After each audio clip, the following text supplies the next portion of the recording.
Have you been feeling a big pause and a blank slate and an empty feeling of what now?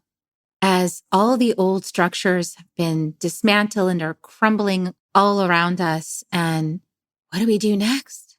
The bell has been rung. It's up to us. Now what?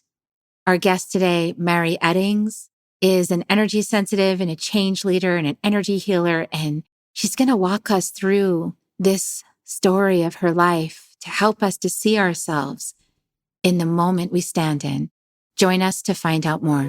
Soul Nectar Show, the Soul Nectar Show. You're invited, delighted to discover who you are.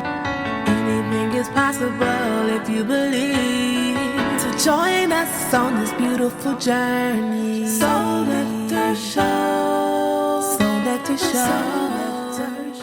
Well, hello and welcome to another episode of Soul Nectar Show, that show where we talk about all things essence, where we gather around the campfire and we share our stories of connection to that which is greater than us, to create mystery beyond the veil, to those synchronistic moments that lead us inexorably to a new understanding of ourselves and life and what we're doing here on planet Earth at the time of the Great Awakening. I am your host, Carrie Hummingbird, and I love having these conversations week after week, especially with people like my lovely guest today.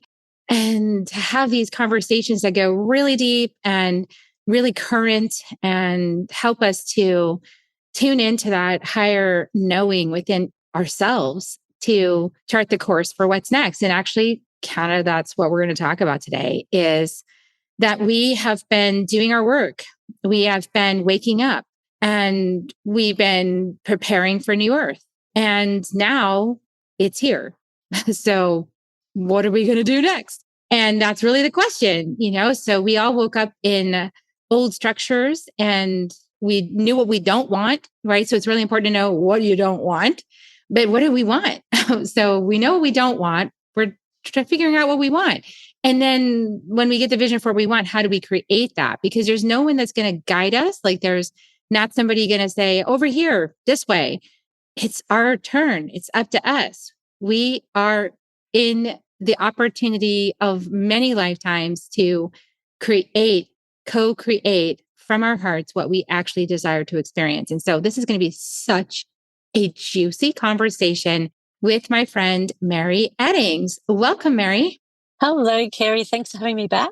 I'm so excited. So Maree is an energy sensitive, a change leader and energy healer who is on a mission to expand the energy consciousness of the world. Good time to be on the planet.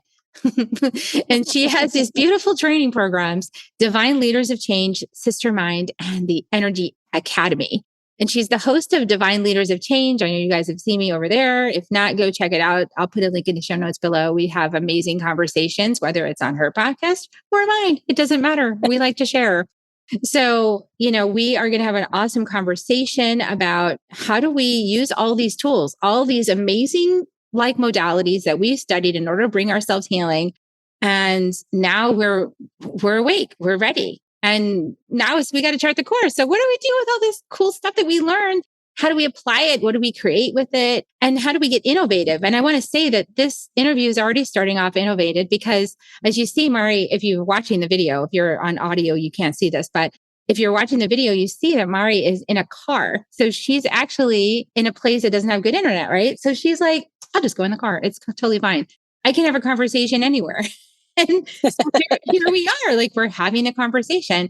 And so can you get innovative? Can you lose your ideas about how, oh my gosh, it should be this way, it should be that way? It's like, no, the conversation is now. The conversation is in the context that we're sitting. It's in the now moment. So what are we going to do with it? Right. So I'm excited. Lead us away. You're saying you're going to lead. So lead us. What are we going to talk about today? Tell us, sister, tell us. Thank you so much, Carrie. And I every time I know that we're going to have a conversation, my heart goes, oh, this is going to go anywhere, because we seem to have this beautiful way of bantering and reflecting off each other. And I think the conversation today about awakening is a beautiful, beautiful conversation, because it is time for those of us who have been doing our work for a really long time, that have, committed to understanding our conditioning, understanding what our spiritual connections might be. I really believe it's now up to us to say, what's our next level of awakening? Where's our next stage of awakening? The world is collapsing. Our old patriarchal systems, our old linear systems are collapsing, and they're never going to go quietly. And we are seeing all of the underbelly, all of the guts of the things that we've been working on for a long time come up. Millions of people are waking up. There's no doubt about that. But as energetic beings, we need to remember that every time we do any level of work, we release energetic capacity. So the reason we can get new perspective, the reason why we see things differently, the reason why we can move towards our heart's desire, the reason why we can connect more deeply with our spiritual guidance is we've released something else within our system to allow that capacity to come forward. And so while millions of people are doing that for the very first time, they're looking around and going, well, what do? I can see this really linear world, which I'm used to, collapsing. That's really scary. But what do I do with this newfound awakening? And I believe those of us who've been doing this for a long time, we need to free up more capacity now so that we're creating that space for them to step into. So all the things that we've been dreaming of, all the things that we know in our hearts, all the desires that we've been told from our own spiritual guidance, that's here now. It's not in the future. And our commitment to being able to free up that capacity internally and actually step into it is what's going to help this next awakening flow and will help us really collapse what is quite vile right now and be removed from community. Yeah, I love that you're saying all that. And I mean, this can express in like just about every single way in your life, right? So I feel like it's an opportunity for questioning everything and the practicing the 4 agreements. Don't make any assumptions, don't take anything personally. Do your best, be impeccable with your word. I mean, I don't know any other teaching that would be better for this time. I mean, don't make assumptions is what I'm working with now, because a lot of the assumptions I make in my life, like let's say mothering, I have a lot of assumptions that I inherited about how I'm supposed to be doing mothering. But like when I check in with myself, when I check in with my higher guidance, and sometimes I have to get support with it because I don't know if I can handle the new guidance. Some of the new guidance is leave it alone. Let it be. Don't fix it. Walk away. Absolutely. Don't engage, Absolutely. And I think that is a really big message right now. We're so used to in the linear world going, what's the problem? What's the solution? What's the problem? What's the solution? But that world is done. We've moved out of those structures and we've been asked to step into frequency and light. And that means our bodies will respond differently to our environments, which means we no longer have to be the problem solver. We're not being asked to do that anymore. Yay! And wherever we're all at, that's where we're at. And that's where we have to start from. And that's where we are, especially with other people, that's where they're at. And we're not here to say, over here. And unless they're asking for that, we don't have a role to play in that anymore. Yeah, I've gotten that clear guidance over the last few weeks, coming down in this, almost like this feeling of completion since the eclipse. And in my community, especially of healers, we've had this sensation of completion. Like all of these lifetimes of work have now come to completion and let go, because we are no longer playing in that space. And a lot of us, all of us really felt this sense of disappointment in that it didn't work out the way we wanted. Like we didn't achieve everything we wanted in those lessons or in that curriculum. We didn't get to the place we wanted to arrive at. And so it was a place of really deep, radical acceptance of how it is, how it's ending, and then just letting it go, because that's the old world. It's slipping away and it's done. And we are not going to play in those spaces anymore the same way by any stretch. So yeah, I love that you're saying that. I've been feeling that and coming to my own terms of really releasing and accepting the way things were and the way it completed and now moving forward. Yeah, it's big, right? This is not an easy thing. We're human and we woke up in the structure. And so we had like it or not, we had a very linear structure to contrast against. So we've always had something really solid to say, that's not what I want, that's not what I want, that's not what I want, that's not what I want. We don't have that anymore because those structures aren't there. And so it really is that responsibility being turned back inward, going, you know all of this, you've got all of this, but it's now time for you to embody it all. And it's a beautiful, exciting new beginning, but no one really has a guardrail. Like, we don't have anything to hold on to because the linear is not there. I know that's really scary, but we must remember that we came here for that. That's why we're here.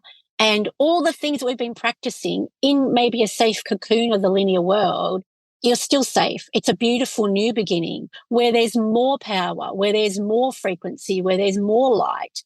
And so anything in the light must be more expanded. We're not walking through the valley of fire anymore because we've walked through it and we've walked out the other side. But it's that understanding in the physical world, our physical body needs to get really accustomed to that. What is that new frequency and that new light that we can rely on?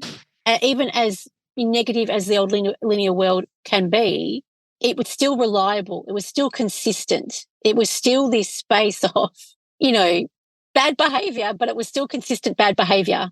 Whereas now it's like, oh, can I really trust and rely on what I know to the extent where I don't have a contrast to make me feel safe? Yeah. And when we're stepping into such radically new territory, it's kind of like remembering how it must have felt for our ancestors who came to America and, let's just say, cross the ocean, number one, like cross the ocean, never to see that old land again. Cross the ocean to the other side to not even know what's going to be there, right? Some new life, some new way of being, some new people, some new customs, and like there's no turning back. Once you're on the ocean and you're more than halfway over, you're done, you're going. And that's kind of what's happened with us. But there is the ancient wisdom, right? So we can lean on the wisdom in our bodies from our ancestors who took a similar journey before of not knowing, right? They took a leap of faith. They traveled across, they made the great departure. They received a vision quest from spirit. And they took that bid for power. So we do have ancient wisdom to guide us if we lean into the wisdom of our DNA, our bones. Absolutely. And we've been doing the work for a long time. That work has been preparing us for this moment. None of the things that you have learned in a Reiki class or in a shamanic healing or any circles that you've been sitting in or any deep training you've been doing, that's all been preparing you for now. So it's not a blank slate. It's more that we've been allowed to learn without the responsibility of now you need to embody it. And I get that's scary. And it doesn't have to be all in one day, but we must remember that we already have it. Everything that we need, we've been given along the first time we woke up. We're all good. We need to remember, oh, it's me now. And I'll give you an example. Last year, my dad lives in aged care in Australia, and his aged care provider decided that they wanted to close his aged care facility, and was really clear to us that they were not acting in good faith. They were just making things up because the land where he lives is really quite expensive now, and they wanted to be able to just do anything with the land. And they didn't do a lot of research, and they didn't anyway, long story short, I led a campaign to the governments, both federal and state here in Australia, to remove them as the aged care provider and have somebody else come in and run it. And we won.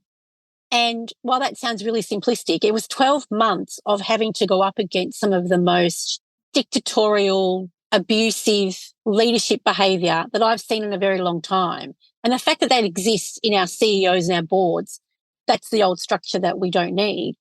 And it took every fibre of my spiritual knowing my leadership skill, everything that I teach, to embody it every day, to be able to bring that to a victory, not just for my dad and his immediate friends, but for our community, because we now have a community asset that we'll be able to keep for 40 years or so.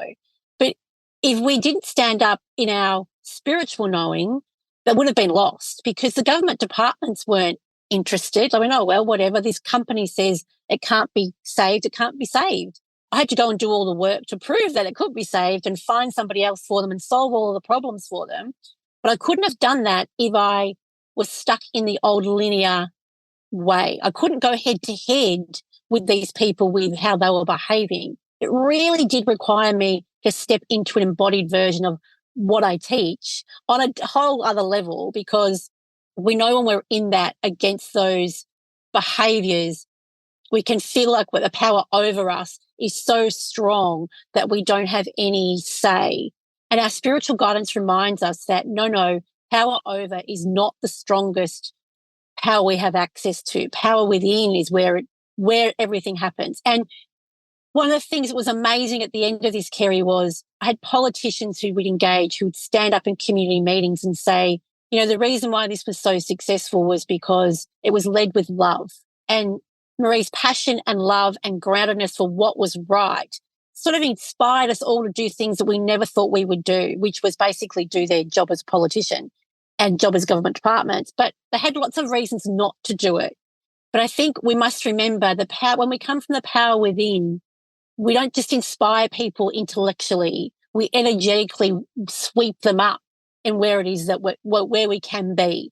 That energetic frequency, when we raise it, is powerful. It gives us another insight into what's possible. But also remember, as energetic beings, we'll always go to what is the most dominant energy, and dominant not over, but dominant and in frequency. So the more that we embody and live in this space of higher frequency, for want of a better word, the more we're sweeping people in to their higher consciousness.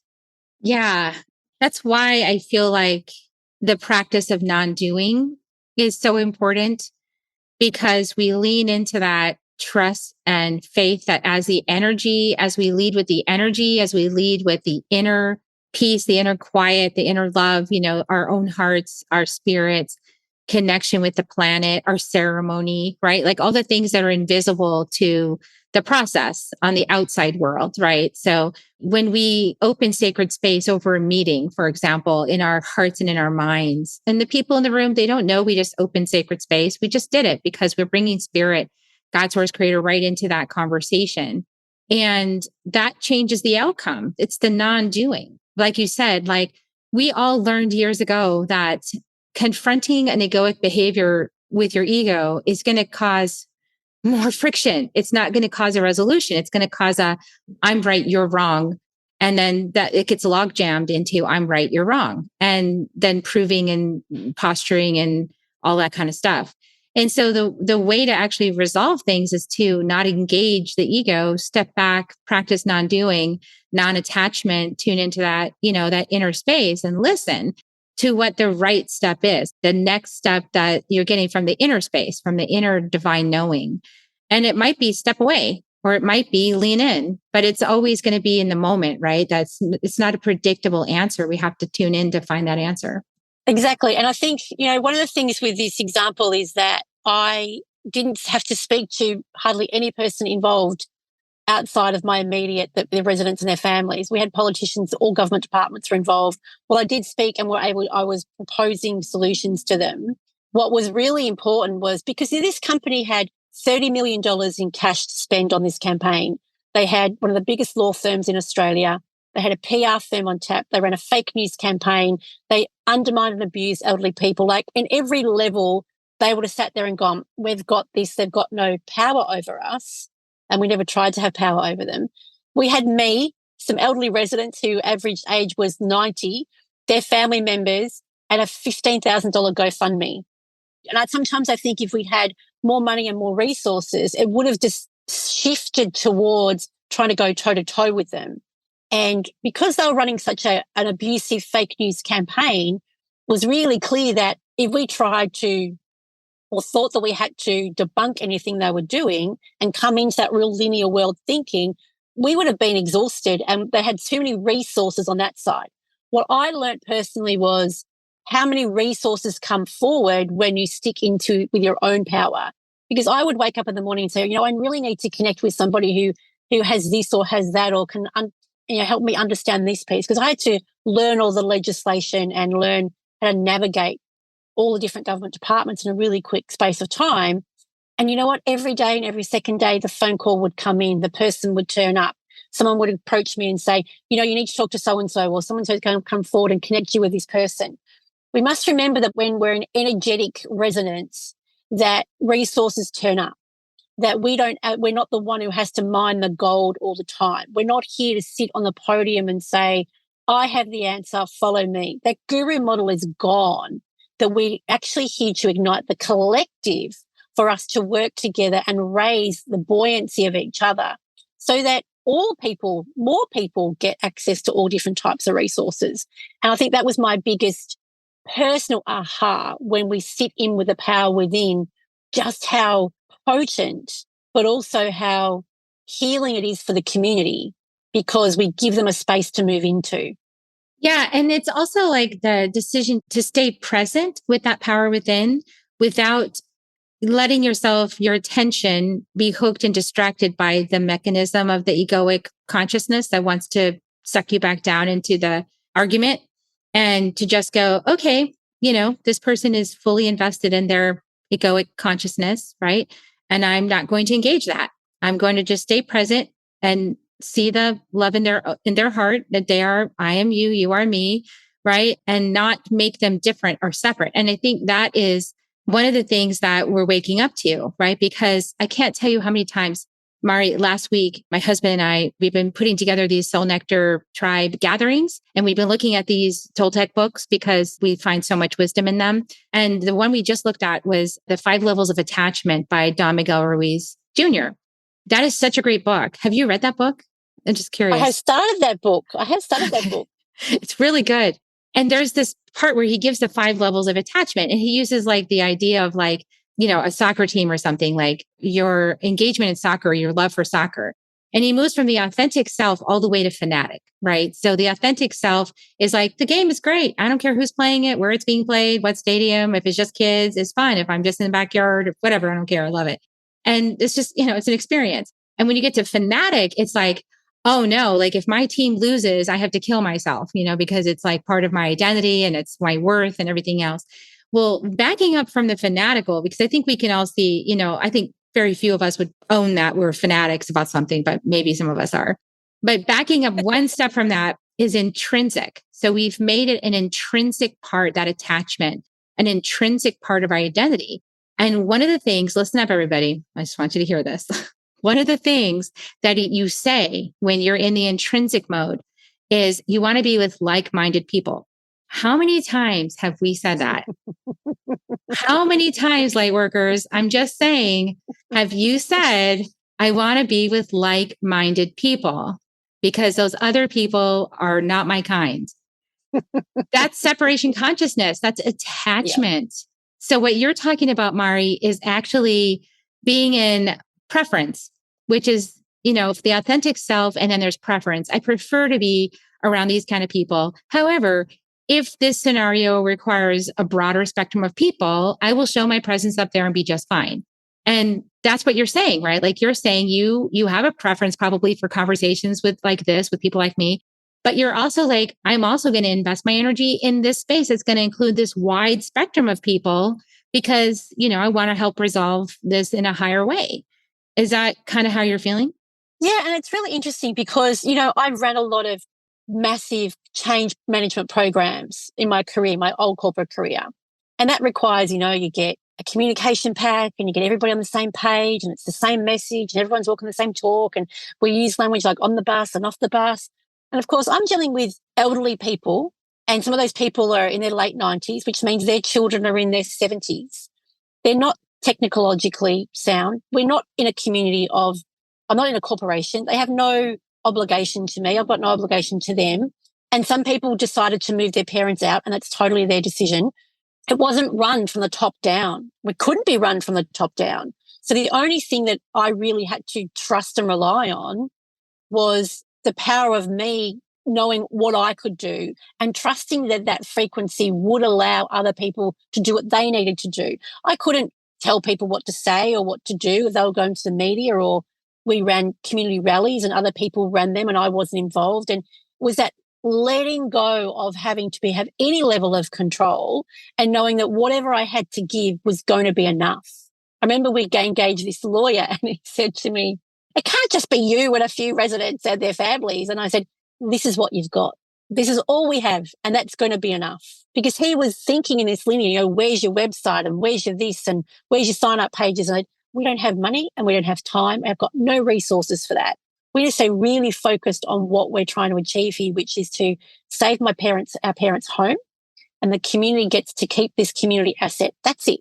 We can talk about removing the board a different time. We can talk about getting the CEO sacked, but that's a distraction. And that's, a section that is not going to get us to what we need.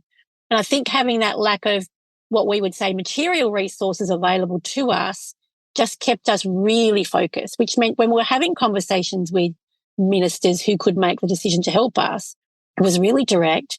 We gave them the problem, we gave them the solution, and they agreed. There was none of this is not fair, you need to step in and save us, you're the bigger person. We couldn't dive into any of that. So yes, it was a very much I've got me, and the biggest power I know of me is my connection to my energy and my power within. And I had to really be honest with you, there were days where I was in the corner sobbing because it felt too big. It felt too big. And a lot of healing had to happen on my level to allow all of this to unfold. There's days I really wanted to control. There are days I wanted to call that CEO and go, how dare you? What are you doing? Thinking that she might come to some level of reasonableness, but we weren't dealing with that, which is in hindsight a great lesson. But when we're in it, we must remember that the biggest power we have comes from our heart, comes from our focus of what we're here to, why we're doing what we're doing, who is this for, who is this going to serve? And we can continue to come back to that. I think, being in preference, being in authenticity, being in all of those stages comes forward for us. I don't think we create it. I think it's always there. We just have to be willing to see it and rely on it. And that word trust keeps coming up around, we have to believe it and then we'll see it. And also you have to take action, but inspired action. So this kind of blends, like in the other reality, there was the way to be an activist was to get out with your board and get out there and protest, right? Like be on the front steps of the Capitol and lie down in the street or whatever it was and like protest, right? So that was the thought, or do marches or things like that. So take some physical, massive action. And that might still be part of the solution going forward. And the interesting thing is that we know from non-doing that we can actually, through private ceremony, through collective intention, right? Power of 8, through all of this intentional work, we can actually create the outcome, set it into motion in the field for what we do desire to come to be. And then everything, if we tune into that energy of that creation, it will instruct us as to what the next step is, right? Like whatever the divine synchronistic engine for how it all comes together on that manifestation will come together and tell us on the inside, okay, your piece is this, do this. But that takes tuning in, right? It takes like listening, tuning in, you said, not getting hooked by egoic ploys, to suck you back into this roll the boulder up the mountain, methodology, which makes it hard.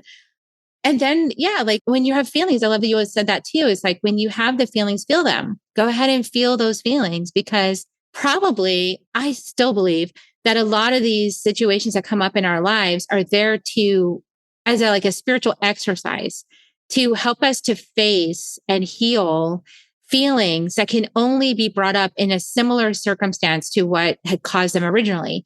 And so maybe in some other life, something really unfair happens, like a whole village lost its homes and everything was burned down to the ground. I mean, we've all had lifetimes like that. And so now you've had this ability in this reality, right, to approach it from a different, higher place and have a victory. But in the process, also stopping to feel all of these feelings that are probably compounded from lifetimes of having those same kinds of injustices happen. Oh, exactly. And look, it's a total parallel to how I was raised in this lifetime, being a woman in a very patriarchal environment, not having a voice and told that my voice wasn't relevant and doesn't matter what I do. As a woman, no one really cares what you've got to say. Having that brought up and feeling like that when those, really egoic male-dominated structures have a voice, then you have no power.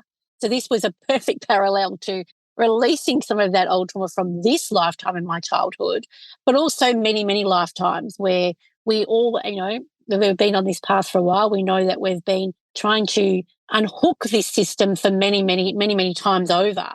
And we're now in a stage where we've got enough to actually unhook it and let it go. So I absolutely agree with that. And personally, I think there was that, you talk about the non-doing. There were so many times when, our old self would go, let's make the list. Here are all the things that must be done. What was really clear was I physically couldn't do all of the things, but we get deeper clarity on what the actual problem is and how to actually get to the solution that we need. And that means that there's a lot of things that we don't do. And a lot of that for me was taking on the burden or the role of trying to have resources that would have distracted us from what we were trying to achieve.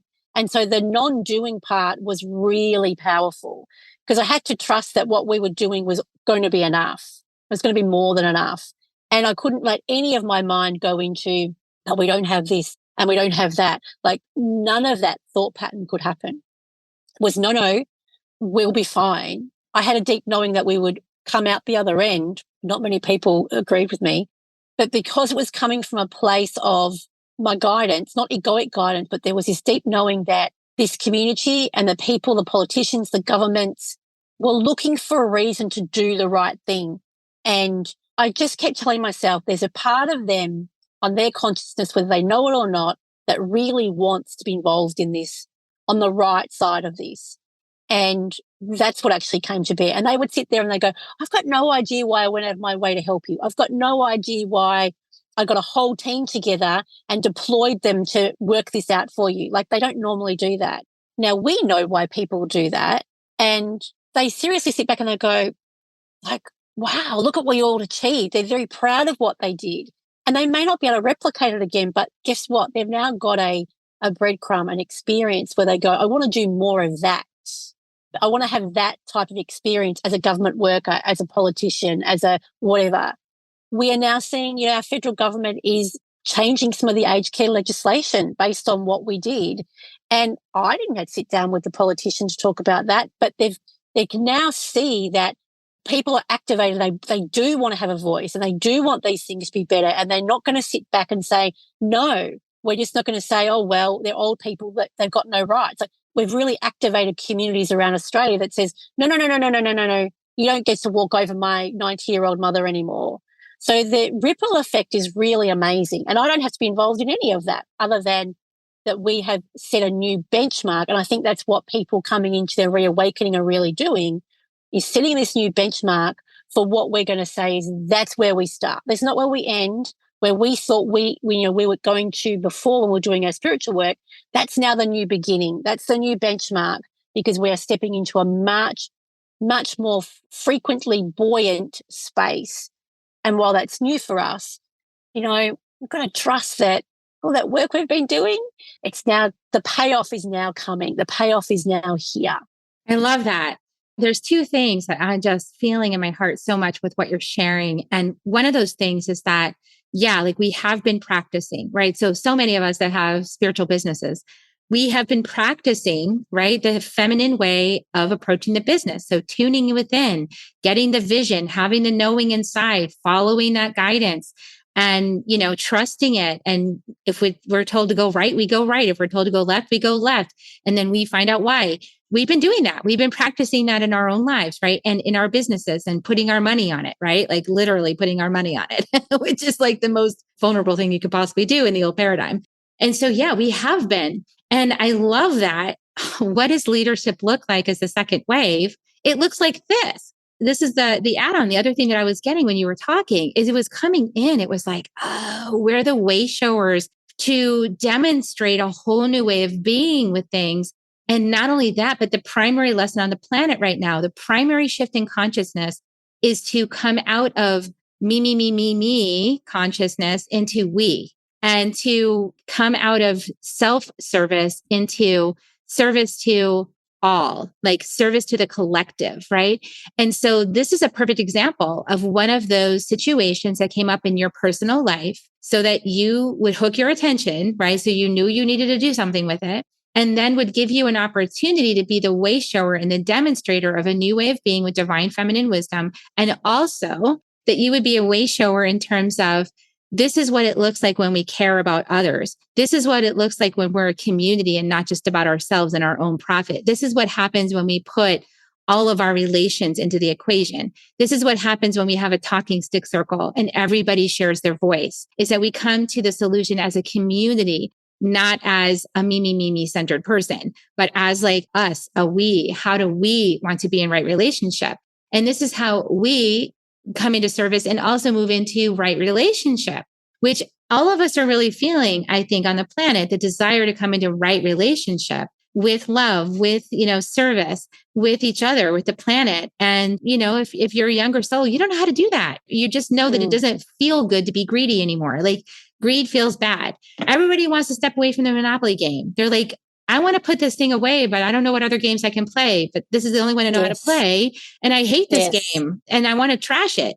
And but like, what do I do next? How do I play a different game? And that's what we're here for. We're here to be the leader through it, but not in a way of like telling people what to do, but in a way of like demonstrating, like tuning into that higher knowing within. I love everything you just said.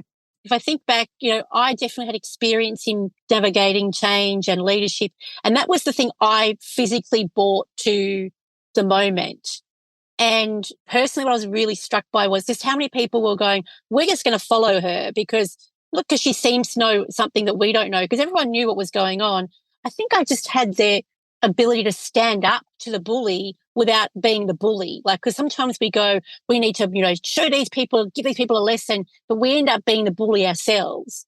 And it was really being able to navigate through going, well, they think this is going to happen, but we want that. So we're just going to have to focus here. And we have to focus all of our open hearts, our love, our dedication to our family to get there. And we formed a little community. We had a little WhatsApp group, but if people actually saw how we did it, they would be like going, what? There was no like massive, law firm behind you or budget? No. And that's why my personal lesson was the power that we actually have. So if you've been doing your work, it's that trust that work you've been doing is not just to make you, and not only to make you feel good in the moment, because a lot of times we come to this work because it feels so much better than what we've been experiencing. But there's a vibrational resonance in your system and in your soul that now wants you to embody and be. And so, as you say, Kerry, when we come up against these situations in our life, we don't forget our spiritual practices. We don't forget what we've been taught. We bring them with us and we hold them in our heart, because that's actually setting the new blueprint. That is actually setting the new way that we communicate. And what really keeps coming up for me is, what do we expect? Like, I had so many people say, there's no money in aged care, Maree, like, let them do what they want. And you go, why should we expect that our parents are now a commodity for someone who wants to make more money for their CV to look better? That's just not a benchmark I'm prepared to live through anymore. And I think if we tap into our spiritual learnings and what we vision and what we want and the world that we want to be in, that's now.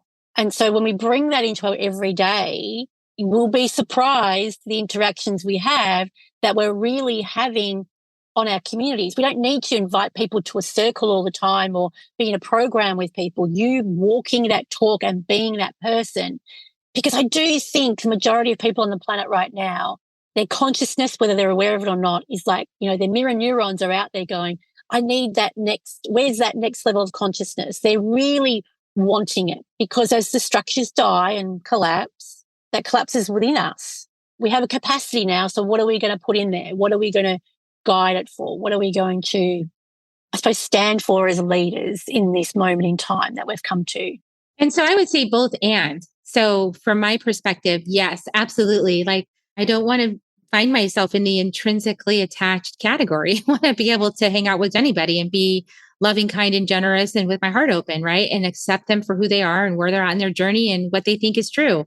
And know that that's going to evolve as they hang out with me, just by virtue of being around the energy, right? The energy that I allow to flow through me. And, and I would also say, and being in community to magnify that energy is also really powerful. So like that power of 8, that power of 12, those sacred communities. I'm part of like sacred economy communities right now. Those are really powerful in terms of elevating the consciousness of prosperity, healing the money conversation, right? So healing manifestation, redefining what that means, playing with the divine directly in terms of a group consciousness, and then learning from each other, seeing a reflection in the mirror of each other and doing your shadow work. Like the more of that stuff that we see and clear and heal, the more that we can open up access to new potentials, right? So we're burning and releasing what we don't want, but we are also calling forth what we do, the new vision, and trying it on. Like, what does freedom feel like? Let's find out. I'm not sure I know. Like, what is, what does bliss feel like? I had moments of that. Asking, what do those things feel like? And can I receive more of those? And how can I? And what's the pathway? And, opening up and setting those intentions, being really, like you said, very intentional. Being intentional with anybody is going to work, but being intentional with people who know how to be intentional is like supercharged. It's super powerful. So it's like both and. Like, I feel like we can strengthen ourselves as leaders in community when we understand each other and we know how to use these tools to catapult ourselves higher. And then, have conversations with others that don't know anything about what you're saying on a WhatsApp chat, whatever. They're learning and you're learning their language, right? I bet you learned how to talk to them about what you know to be true in a way that they could receive, because I know who you are. I'm quite certain that you figured out how to speak to them. Is that true? I mean, is that just my assumption about you, or was that what you experienced? Absolutely. And if I think about it, this came along in my life, say 10 years ago, I would have been the bully that said, right, I'm going to fix that CEO and I'm going to and I probably would have won, but I would have killed myself. And I wouldn't have actually secured our family's home. There would have been a massive compromise in there. So we might have got got rid of the CEO board victory, but we would have lost what was really important, what this was really about, which was elderly parents feeling safe in their home, being taken care of, and the community having this amazing asset for, many, many years to come. That was really what was required. What was interesting was, I'm a coach, and a lot of this brought up a lot of issues for family members, and I was inadvertently coaching them through it, listening to them, having compassion. The old me would have gone, oh, for God's sake, they're not useful, they can't help. But that wasn't relevant. My internal shift was my compassion and ability to hold space for them wasn't dependent on them being or doing anything different than who they were. And so it didn't matter if a family member said, my mum can't cope with this, I'm going to move her out. That has to be your decision. Like, having numbers in the home absolutely strengthened our case. But I had to trust that those who were able to stay would stay and it would all work out, and not chastise or have any feeling towards those who didn't have whatever capacity for them to be there. Like, that was never a contemplation for me. But as you say, I had to bring and allow people to be who they were. And I said, reflective 10 years ago, I probably wouldn't have been able to do that. I wouldn't have been able to have that level of space holding, compassion, coaching, support. And I wouldn't have been able to listen in a way and have that knowing that I'm not here to change people. I'm not here to dictate to people. I'm not here to tell people that this is the only way we're going to get there. So you must get on the bus and you must support us. Was actually the opposite of that. And that was all in the moment. And it was all of my skills just came forward and kept leading me.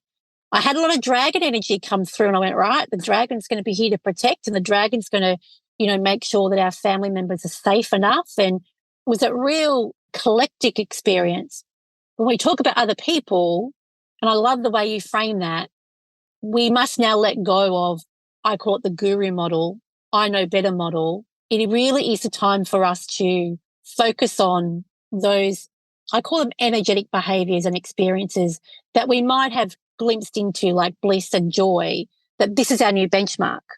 And so I think about prosperity as being the open heart where we trust and have transparency. And we crave transparency so much that we're not worried whether someone's authentic or not.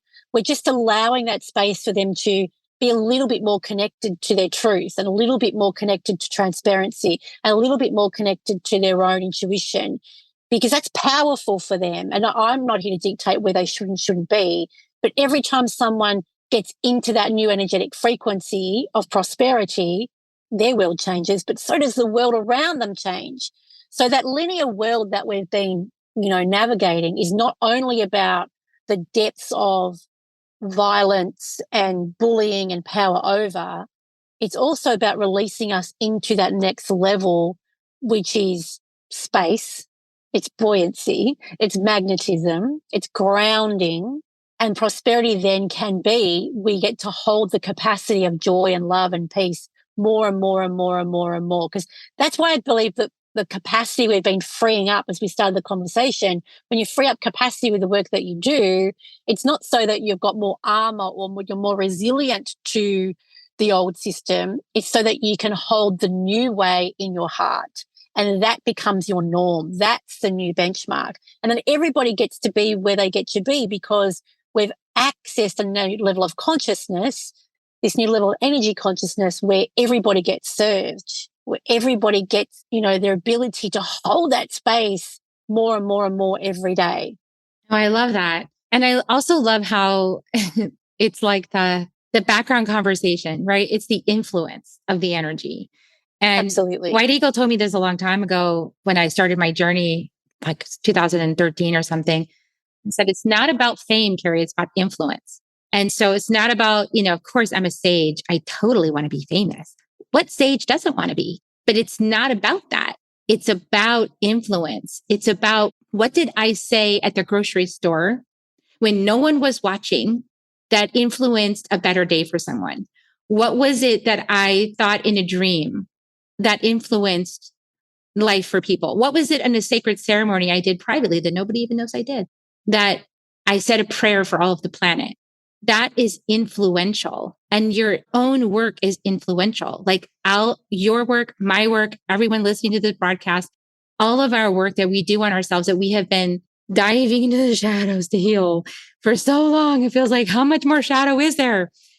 And it's like, we did it. We went through the process. We got to the place where we're not afraid of the shadow. We're not afraid of that thing. If it comes up, okay, there's a shadow. Big deal. Okay, there's some jealousy. Oh, well, there's that. It's a pattern, not the person. We're no longer in that like drowning in our own shadows and self-loathing for having them conversation, which a lot of people might be as they're waking up. But we're here in this place of like, okay, yeah, those are shadows. Cool. That's what that is. I feel like that's what Jesus was doing, right? Like walking the earth and going, oh, jealousy. You don't need to feel that, sister. I see you're feeling that. Let's let that go. It's like so neutral, so like compassionate, just so like love is self-empowerment. I heard this yesterday from another speaker. Love is self-empowerment. That is so powerful. It's not about fixing it for people or making sure they have no challenges or making sure you never ever say anything that ever like triggers a person and having a smile on your face all the time and always being light. No, it's about empowering ourselves and others to be as we are, to be divine, to accept ourselves, to love ourselves, and to move through our challenges. And I love the fact that Mother Earth just went, here's one for you, Maree. And just like put it right in your lap. And like it's like your little classroom, but it's not like nobody signed up for your program. But like every single person that you got connected with, I know learned something from you. And you were in vast service. Yes. And some of those people will now take your class, at some point, because they'll be like, oh, well, maybe.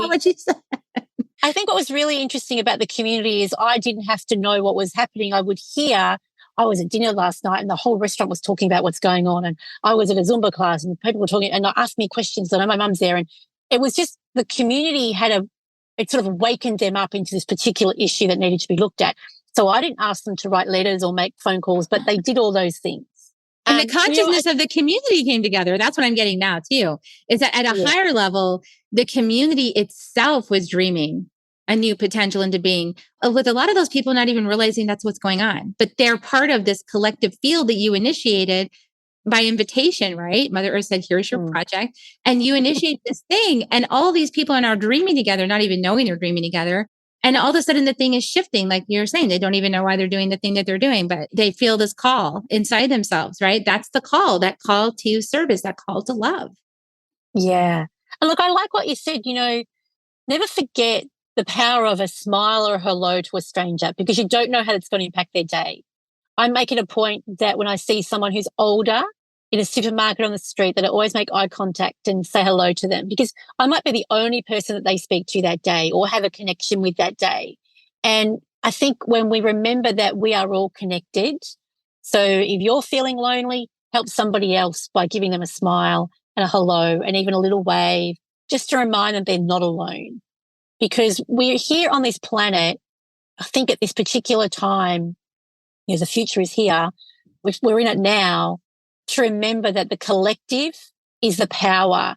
separation does not get anyone anywhere. I don't care if you're the person listening to this who's got 5 investment properties and you're earning multi-million dollars, that you think that makes you more, a more entitled human. If you're feeling separate from the world, then you've missed the point. The point of us is to feel like we belong, because we do. And while we're not responsible for each other, we're definitely responsible for what we bring into that collective energy. We're responsible for the dream that we're creating, and we'll get some pretty instant feedback on that dream if it's out of alignment with truth, love, and justice. Absolutely. So yay for quick learning. So beautiful conversation. I love this so much. And I know that you just have so much going on. And I want to say it again, Maree Eddings, she has a podcast, Divine Leaders of Change. I'm going to pop some links below of conversations that we've just had some amazing conversations. If you like this conversation, there are more. Plus, Maree's been on Soul Nectar Show before. So I'll go ahead and pop that in too. So you'll find that in the show notes. And I know that you do lead people. You actually specifically lead people, like you coach them, you train them to be leaders. And I know that people are inspired by all that you've shared today. How do you want to be in service today? Like, what's the best way for people to get connected with you? Is it the podcast or your website, or what do you prefer? The best way these days is come on Instagram, Maree Eddings. I have a beautiful 14-day called the Great Grounding Palooza. It's a really good way for people to come back into remembering our physical body, and grounding into that body is how we create the capacity and space for us to be those leaders. It's fun. It's really easy. It's a great way to connect with me. I teach every day on the 14 days. It's audio recorded, so you can just tap in wherever you are. Come to Instagram, DM me if you want to know more. Let's chat. There's so much going on, and I think it's such a beautiful time. And I want to say to anyone who's listening, who has been doing their work, who may be right now feeling a little overwhelmed, is probably the wrong word, but it's like that little angst about what do I do next? Because I feel like I'm being redirected, or I feel like I'm being pulled in, and I'm not quite sure what to do. Just really take a breath and give yourself a hug, and be really grateful for the fact that you've been doing all of this work, because you, my friend, are the people that are really going to reshape and as we say, show the way through for people. And we don't need the burden. Kerry and I have talked about the burden of the big vision before. This is not your burden to carry, but it's definitely your joy to embody and your joy to prosper from. Oh, I love it. Oh, it's so exciting. Wow. Powerful. I knew it was going to be a great conversation. So great seeing you. And if you guys love her as much as I do, check her out on Instagram and the links below. And we're going to give kisses. You want to join me in kisses? Here comes kisses. Look, guys. You know who gets those kisses from me all the time is my cat Sensei. He loves them. Anyway, love you guys. See you next time on Soul Nectar Show. Bye for now. If you found even one gold nugget in this episode of Soul Nectar Show, will you do us a favor? Will you subscribe, like, and share this episode? Maybe even write a comment and let us know what you thought about it. We really, really want to engage with you at a much deeper level. Let's be part of community together. Have a great week, everyone. Bye for now. To dive in deeper to nourishing conversation, visit soulnectar.show. Soul Nectar Show. Awaken, Nectar Show. Take a sip from the drip of nectar, from the source of who you are. Yeah.